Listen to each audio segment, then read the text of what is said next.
আমার যেদিন মৃত্যু হবে সেদিনও দেখা যাবে সংসারের অনেক কাজ বাকি রয়ে গেছে বাকি। হয় চেয়ারের পায়া ভাঙ্গা, জানালার চিটকারি ভাঙ্গা, হ্যাঁ সোফাটার মধ্যে বার্নিশ করলে বালা ছিল, ফ্রিজের তলে দিয়া পানি ভরে, নুন নাই, তেল নাই, সাবান নাই, এই না? তাহলে স্বার্থপর এই দুনিয়া শেষ করা যায় না। দুনিয়ার প্রয়োজন শেষ হয় না বন্ধু। এই বিদেশ প্রবাসী, আহা কি পরিমাণ মায়া লাগে। 12 ঘন্টা ডিউটি করে আবার আরো 6 ঘন্টা আরেক কোম্পানির স্যার কি করে 18 ঘন্টা, কেউ কেউ আর থাকে 6 ঘন্টা। এই 6 ঘন্টার মধ্যে বিশ্রাম কখন? নিজের জামাগুলা নিজে ধোয়, নিজের রান্নাটা নিজে করে। প্রবাসীগুলো বিদেশে থাকে যে, আমি তো সৌদি আরবে অনেক দূর দূর ছেলেদের কাছে গেছি, ওরা দম করে খুব মহব্বত করে।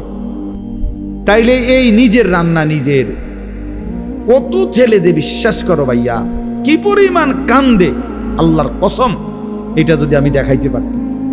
এখান থেকে এটা বিদেশ অনেক কষ্ট, এই কথাটা কইলো তুমি বুঝদা না ভাইয়া, অনেক কষ্ট। এটা কইলো তুমি বুঝদা না, এটা কইতে তো 1 মিনিট লাগছে, আর অনেক কষ্ট। বাস্তবতা হলো তার চাইতে অনেক বেশি কষ্ট।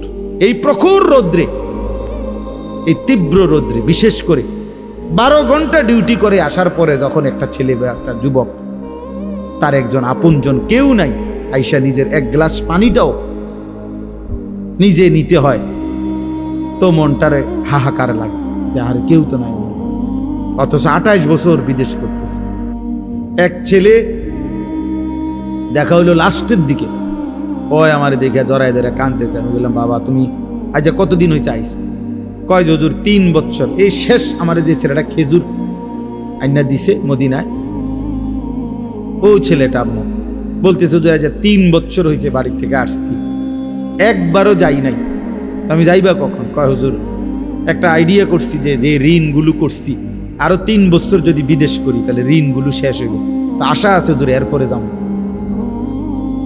এই কদ্দুর অল্প বয়সী ছেলে।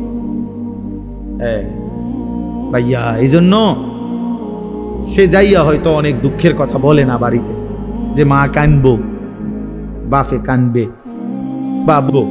এই জন্য অনেকে অনেক নিজের দুঃখের কথা বলে না, কষ্টের কথা নিজেই হজম করে পড়ে থাকে। কিন্তু তীব্র কষ্ট কইরা